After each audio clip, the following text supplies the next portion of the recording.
ભાવનગર જિલ્લામાં વધુ એક હત્યાનો બનાવ। પાલિતાણાના શક્તિનગર વિસ્તારમાં બની મર્ડરની ઘટના। પતિએ કરી પોતાની પત્નીની હત્યા। દિશાબેન નામની મહિલાની પોતાના પતિએ કરી હત્યા। પતિ સાગરભાઈને તેમની પત્ની પર શંકા હોવાને લઈને ખેલાયો ખૂની ખેલ। પાલિતાણા પોલીસના પીઆઈ, પીએસઆઈ સહિતનો કાફલો ઘટના સ્થળે પહોંચ્યો।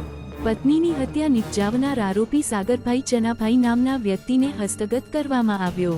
દિશાબેન નામની મહિલાની બોડીને હાલ પોલીસ દ્વારા પીએમ માટે હોસ્પિટલ ખસેડવામાં આવી।